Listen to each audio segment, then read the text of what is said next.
Hello, hello, hello. I am so excited today. My name is Maestro Brackens, and I have a wonderful friend in my home here today who is running for a council person in the name of the wonderful lady Kimberly Brown, who I've been knowing for years, really almost a couple of decades, right?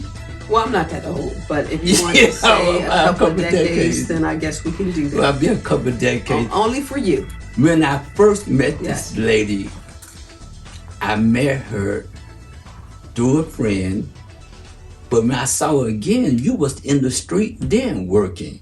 Absolutely. You was working. I said, I know her. Then she came in, she actually rang my doorbell, and she was saying, we need a change in the community. Yes. And from there, it made me go on and on and on. Okay, Kim, I know you are not a lawyer, but you have fought so many battles. Can you tell me about some of those battles you have been fighting right here in our ward? Well, and the issues. That's pretty interesting because, Glenn, everybody thinks that I am an attorney, but I'm not. I just have a master's in public administration and public policy. But they also have this area where you study administrative law. That's part of that master's degree. But some of the issues that I fought in this particular area, number one is I actually had to take the city of Cleveland and Councilperson Joe Jones to court. I took them to the Ohio Court of Claims because there was an issue about the Sunshine Law. Government is supposed to be open and very transparent. And this goes back to the situation with the 9-year-old girl who was killed over on the corner of Lee and close to Cloverside. And the issue was the Black Women Commission of Cuyahoga County, where I am the president. We were trying to get a secondary street signage to actually express our compassion and our remorse and to show respect for the family. And what had happened was we had collected signatures from the residents on Cloverside. 99% of the residents signed it. And we presented the information to Councilperson Joe Jones and Mayor Jackson and Council President Kevin Kelly. And they had become very snarky. And they turned the sign down, but that wasn't enough for me, because I need to understand how a mother who lives in Maple Heights can come into this ward called Cleveland Ward 1, pick up her son who was attending DNA Boxing Club. She was doing all of the right things she was supposed to do as a mother. And she left her daughter in the car with an older sister. And the baby was just eating ice cream in the back of a car. And young people who live in this ward, decided to use Lee Road as a shooting ground. And they were shooting back and forth, back and forth, back and forth. And it was very unfortunate that one of the bullets penetrated the back of the car and hit the 9-year-old baby. And of course, unfortunately, she's not here with us. And Ward 1 should be ashamed of themselves. And I'm very unapologetic with that.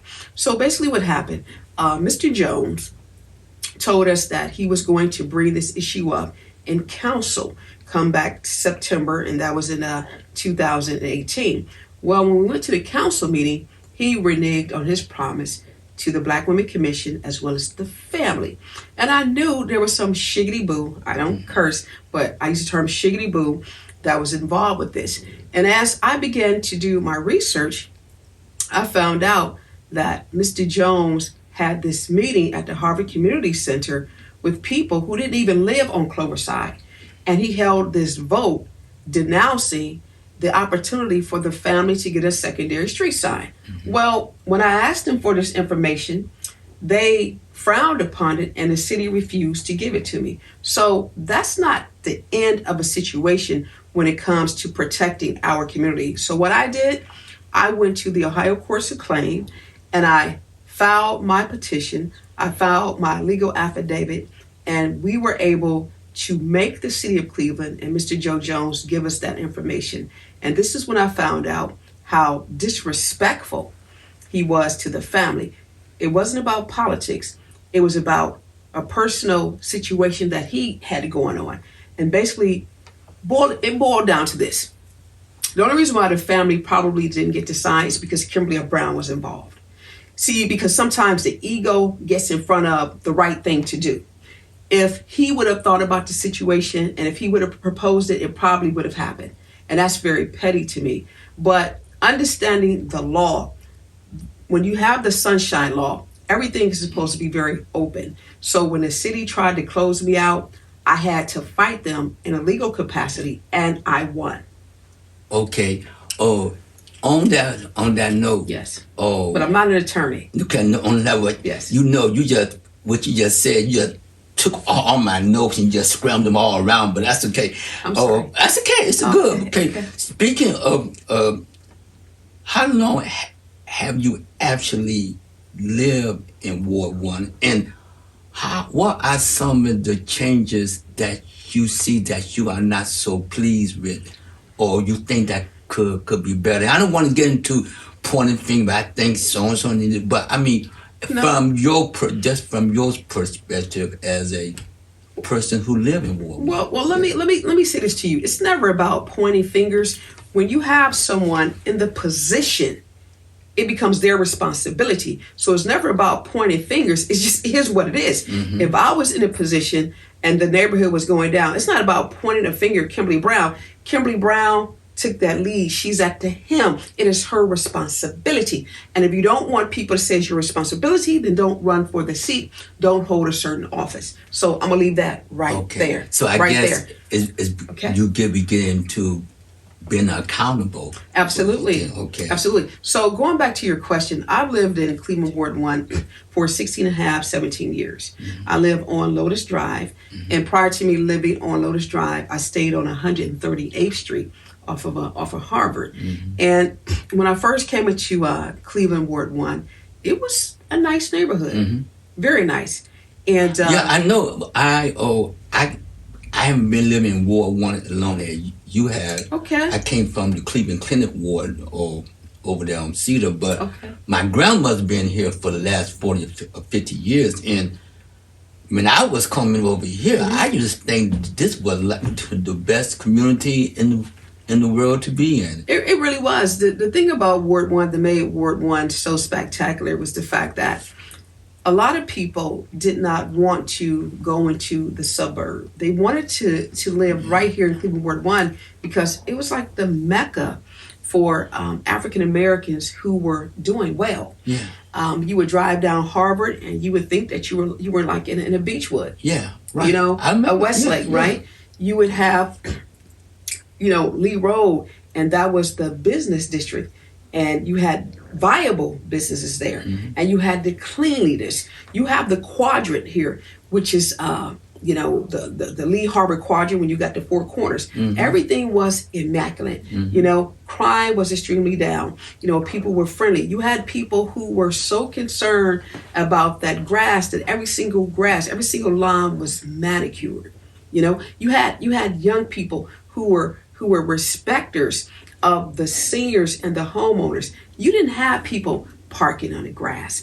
You didn't see the trash. You didn't see people walking on the grass because here in Cleveland Ward 1, and I'm going to use this term, it was like the residents here, they could pretty much pop their collar, as the young people would say. Mm-hmm. They were proud to be here. They were proud to say, hey, you know what? We are Cleveland Ward 30 at that time. Mm-hmm. Right? Because first of all, I was under John Barnes, mm-hmm. and then we had other people come mm-hmm. along. But this ward, this area was always such a warm area where people just admired. And today, I'm sorry, after so many years, it's not like what it used to be. And let me say this. Let me say this now. It's not like what it used to be, and I hear that a lot. But my thing is this. It will never be what it used to be, but it can be better than what it is today. I can make it tomorrow. You must read my mind. I'm good at that. Yeah, I see. Yes, I see. I see. To me, we have pockets. We have different pockets in this community that are very well kept, Then we got pockets that look like something from quote unquote New Jack City. I'm not saying anything bad about our culture, but some part, you go from one extreme to the other extreme, which lead me to this next question. How will you take Ward 1 to the next level? Well, first of all, let me say this. My standards as an individual is probably totally different than anybody else's. I understand about setting the bar and raising the bar. See, first of all, we have to understand this, Glenn. Let's make this very clear. The worst of Ward 1 is the best of Ward 1. I'm going to say it again. The worst of Ward 1 is the best of Ward 1. And what I mean by this is that when we have certain pockets of Ward 1, that's terrible. You can't brag and say, because I live on the upper part of Harvard, I don't have those issues. Because from what I understand and from what I see, trust me, the negativity and the blightness is following you to that upper part of the Harvard that you so much brag about, that you don't want to deal with the folks down here on Kinsman and Milverton. But unfortunately, we know there's crime is everywhere. Mm-hmm. And if you study the broken window theory, and I'm truly a fan of that, you'll know that trash and ill elements will follow neighborhoods that are unkept. Because ill elements will say this, well, they don't care about the neighborhood. So because they don't care about the neighborhood, from the blightness that I see, the foreclosures, the abandoned homes, all of the trash, whatever case may be, unkept businesses, unkept homes, we're going to travel through a certain neighborhood and we're going to commit as many crimes as we can. And I know I'm correct because as I walk this community, see, today I got on my walking clothes. Yeah. And I'm not going to apologize for that. Very unapologetic, because I have to walk every day out here. Every single home you go to basically got the Ring doorbell. Mm-hmm. From the lower part of Cleveland Ward 1, Mm-hmm. Kinston and Milverton, Mm-hmm. to the middle part, Mm-hmm. when you get to Harvard and 147, Mm-hmm. when you get to Lee Harbor, all the way up to East 190th Street. Because they understand that it is coming. And when I say it is coming, they know the ill elements are here in our neighborhood. It's a lot of gang activity. Walk around, you see the gang signs on our stop signs, on abandoned buildings, abandoned homes. They know that we're in trouble in Ward 1. Speaking of that, yes. Again, I'm jumping around. The going about, you say about the gangs and thing. One thing I see, I noticed that we have a lot of young people on their bikes now running those. And don't get me wrong, I'm an educator. I'm pro young people, Yes. but I think everything can be done in decent in order. I mean, it's have to be a better way because first of all, I'm scared that they gonna hurt themselves. Mm-hmm. Two, I'm scared they gonna hurt somebody. Something need to be done. How do you feel about that? I think you're spot on. First of all, let's understand this. The bikers today, it is an art. I will not take that from young people under any circumstances because it is their outlet. Yeah. And looking at history, I remember when they first started doing these wild, crazy dances, right? And it's like, ooh, the devil must be in that child. Right. It's not what it is. That's their way of expression. But two things here. First of all, I'm very happy that our current mayor has retired, number one. And when I say that, that's not negative. I applaud him for moving on because now we need new ideas and fresh ideas. So we have the opportunity now to get a mayor who's going to deal with the legal aspects of the bikers who decide to take over our streets. That's number one. But number two, my hope is that the mayor would actually be able to come up with some type of logistic plan where the bikers can go and do tournaments. They go and learn how to ride these bikes and the ATVs with safety and create legislation for that. So I don't want to take it from you. I want to promote it because could you ever imagine that if you provided space in the flats where they had annual competition for the bikers and ATV? I would be there because I love to see them do wheelies. But it scares me when they're on the freeway and when they're driving up down Harvard and Lee Road. But there's a better way they can do it. Now, you know we have parades for everybody, right? Could you imagine in this city that you had a parade just for the bikers? Right? And everybody would say, just like they do with like the race car drivers. You have a remote location and people go out there and they cheer them on. And this is the same thing they can do for the bikers to keep everybody safe and to create a win-win. See, Glenn, this is the way I think. See, I think outside the box. My thing is this: how do we promote them? How do we keep them safe? This is their culture. And one thing I do know, because I'm a longtime social worker, is that if we become so angry, so upset with them, and we just want to punish them, take them off the street, take the bikes, they're going to become more rebellious. But if we embrace their culture and give them something to be excited about and teach them how to be safe and how to ride, and we applaud them because of their creativity and their talent, it becomes a win-win. So you won't find them riding on the street being destructive.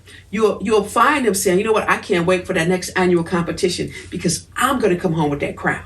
And this is what we got to do, right? And I'm going to take it further. So then what you can do, right, you can have grants and everything. You can start promoting these grants, right, having these bikers who are now licensed and professional go to the schools, right, and use that as extra curriculum or extra credit. Because it's still an art, just like carpentry, just like home ec, whatever the case may be. Speaking of that, again...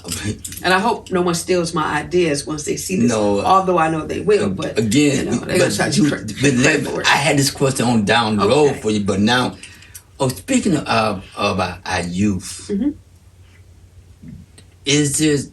I remember years ago when I was in school, we had all type of summer programs going on in the summer, which you could work, you could earn some money and that. And I know a lot of those programs don't exist no more.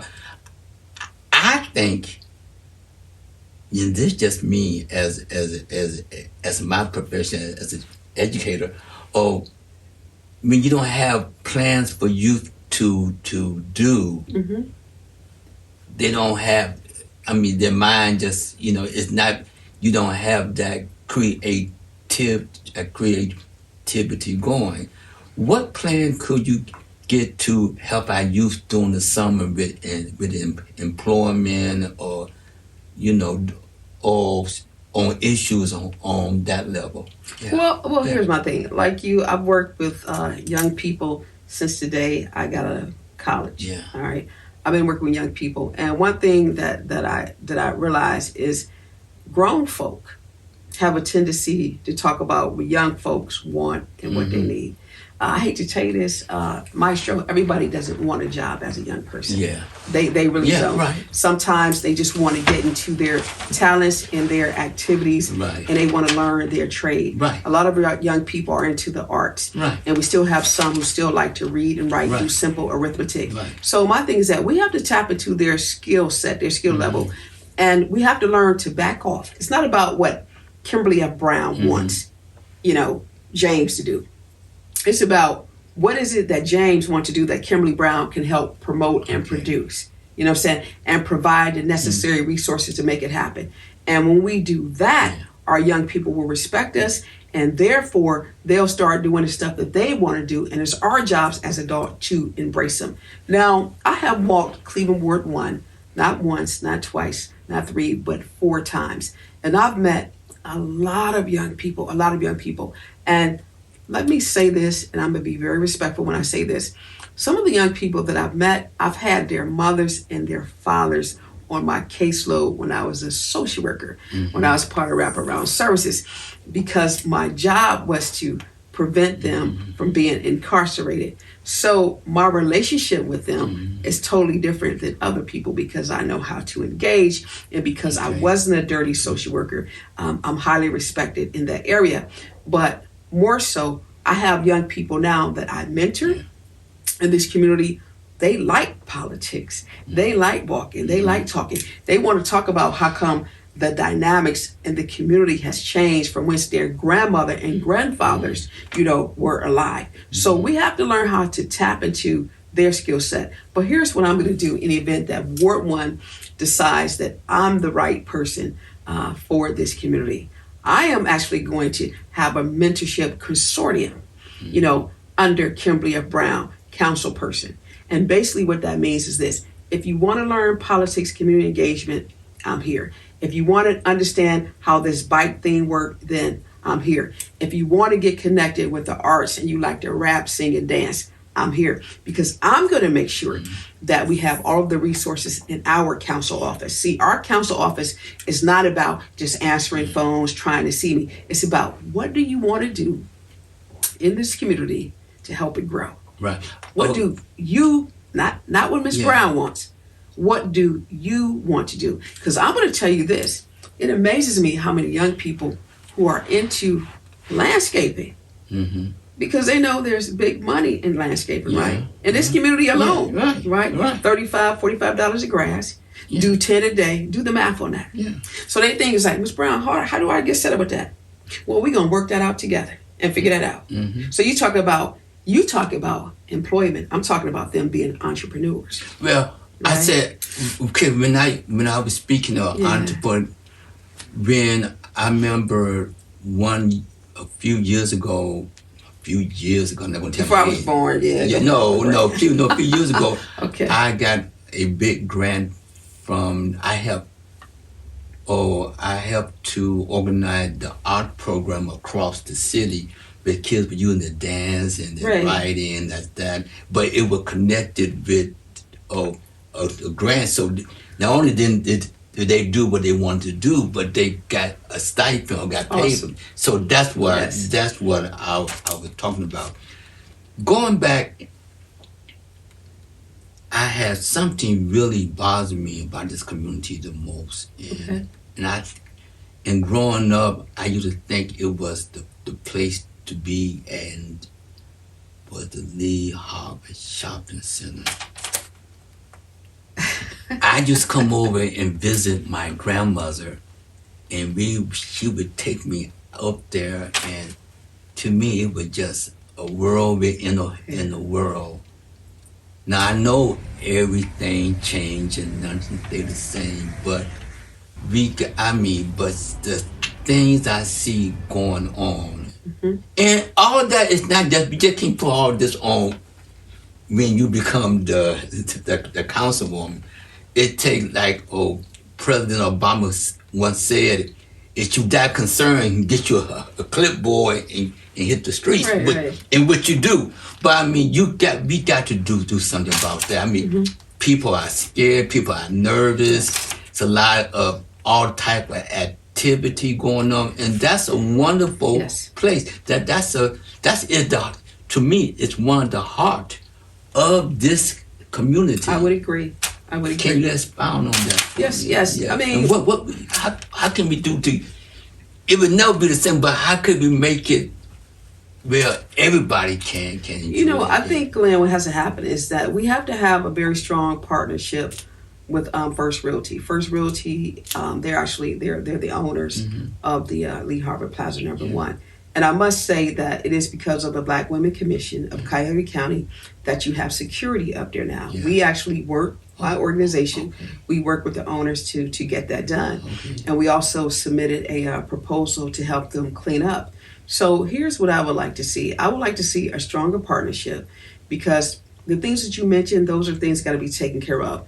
But also too, with the plaza, we have to make sure that the business owners are engaged. The tenant. We have to make sure that we form a chamber of commerce where we have the businesses bring their concerns to the council, not just the council, but also to the adjacent communities that's connected to Cleveland Ward 1. So we have to understand we have to expand, and we have to be able to have these conversations, because what Warrensville offer, our community maybe shouldn't offer. What Shaker offers, our community maybe shouldn't offer. And same with Maple and Garfield. The reason why I say that is because in order for us to have dollars flow, not just in Cleveland Ward 1, but our surrounding connecting partners. We have to have different things for a multitude of people because we're talking about millions. But going back to Lee Harvard Plaza, we have to make sure that there's proper lighting. It was our organization, watch this, after so many days, the plaza was so dark up there because all the light bulbs were out. It was our organization who called and said, hey, what's going on? Is there an electrical problem going on? And it was an electrical problem in the system. But had it not been for us being attentive to it, people would still probably be shopping in the dark today. Mm-hmm. People see the issues, but either they don't want to be involved in helping correct issues, mm-hmm. or either they just don't know what to do. Mm-hmm. We need to be able to say we know what to do all the time. We have to make sure that we express our ordinances, like the no loitering, like the no pinhandling, like to, you can't run a business from car to car in our plaza, which simply means that we have to bring back the mini police station. So yes. Now, what happened to the mini police station?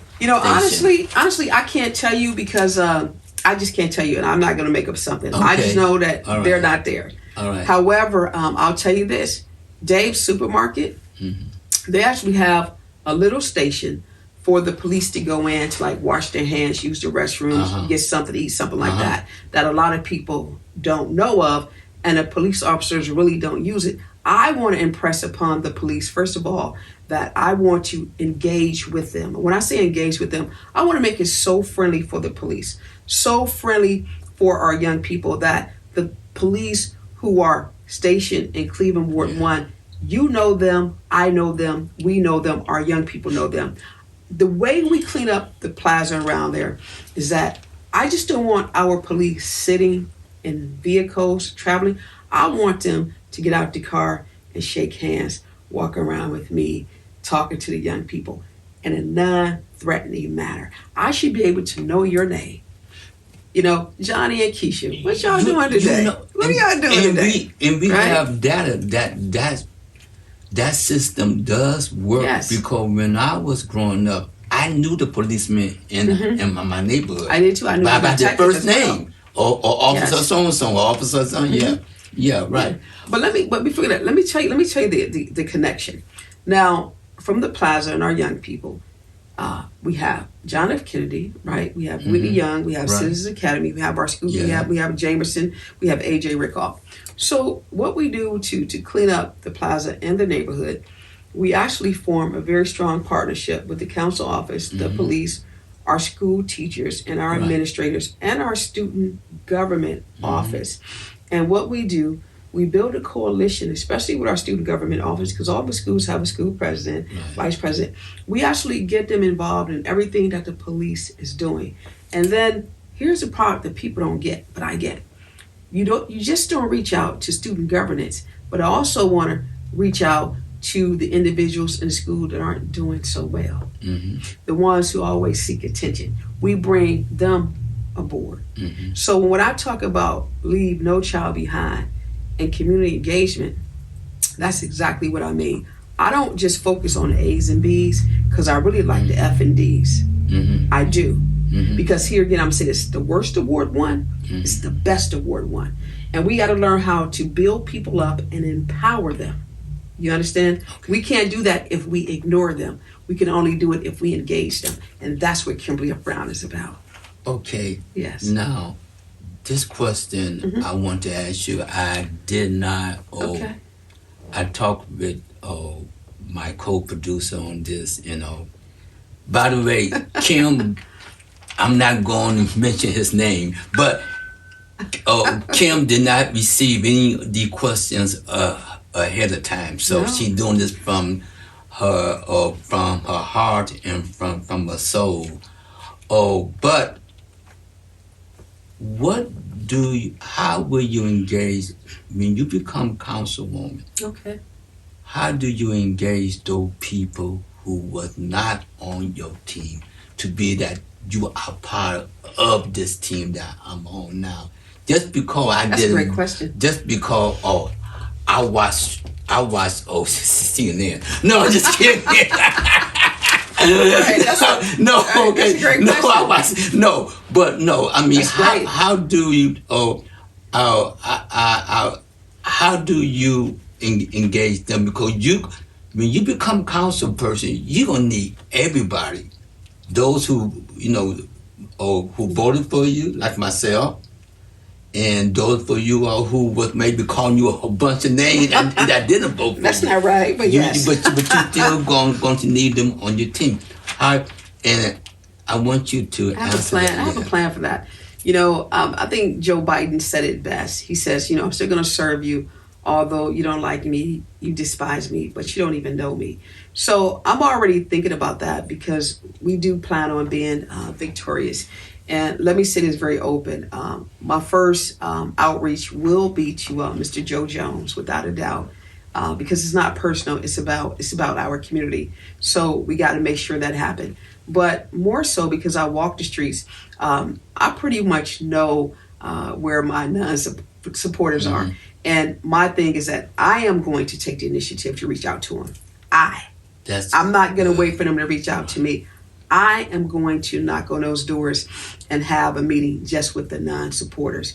And I think that's very important because I think the reason why people are not supportive because they really don't know, and people have the fear factor of change, and that's okay. But knowing my qualifications, no one in this area, no one in this region can say that she's not qualified. No one can say that she's not done the work. No one can say that she's not educated. No one can say that she's not a history maker. No one can say those things. What they can say is that I haven't sat down with her and I really don't know her. And I really want to just understand what her thought process is. And sometimes when you have the one-on-ones in their own home, or it can be a group of them and they ask you questions, you got to find some way to make them feel comfortable. And let me say this very clear. I don't operate like other people. Just because you wouldn't put my sign in your yard or you wouldn't talk to me and you had, the other person's sign, that doesn't mean anything to me. I don't take it personal because in life, you have a right to support who you want to support. You do. You have a right to give your dollars to who you want to give your dollars to. But at the end of the day, Ward 1 is one community. One community. We got one mission and one vision. And unlike most people, Glenn, listen, Woodrow Wilson said it best. He says that if they put a term limit on every single seat and people only serve 2 terms, you wouldn't have so much animosity. I know my purpose. I was asked to run this time. I wasn't going to run. I was asked. I had people come to my home and I had to really think about it. And I said, you know what, I'll do it. But this is it for me. This is it for me. My thing is clean it up, find a young person to mentor and pass it on. And that goes back to when I say, how do we engage our young people? I want to see a young person. It doesn't matter male or female. Doesn't matter about the color of the crayon. In other words, the color of their skin. If you're a fit and you want to do this and you've learned the process, I am going to help push you forward. But like Fannie Lewis, this is what I model. I don't do politics. I believe this. You go out here, you hit these doors, you campaign, and you get your seat. I don't think no one should hand deliver you anything or carry you, because if they do that, you won't appreciate it. If you work hard, you will appreciate it, you'll earn it, and you'll do the best job you can do. But I'm going to reach out. I'm going to extend the olive branch, even to the pastors. I am. I am. Okay? So that's how we're going to engage. We're down to our last 2 questions. We got to get in my producer said we got to get the last 2 in. Okay. What will you do in your first 90 days? Well, it's not about first 90 days. It's what I'm going to do in my first 7 days. My first 7 days is that I am going to actually organize a senior consortium. And the reason being is because when I talk to these seniors, most of them don't even realize that they have services available to them. So what I want to do, I want to bring the seniors up to par for the course. I am going to have a senior consortium in every single neighborhood. And I want the seniors and their young people to actually come to the table with city officials, county officials, state officials, and to look at some of the things that they are granted because of the age and because of what they're qualified for. Because can you believe that you got some seniors in the neighborhood who don't even understand that they may qualify for gutters or a roof or a ramp because they're handicapped?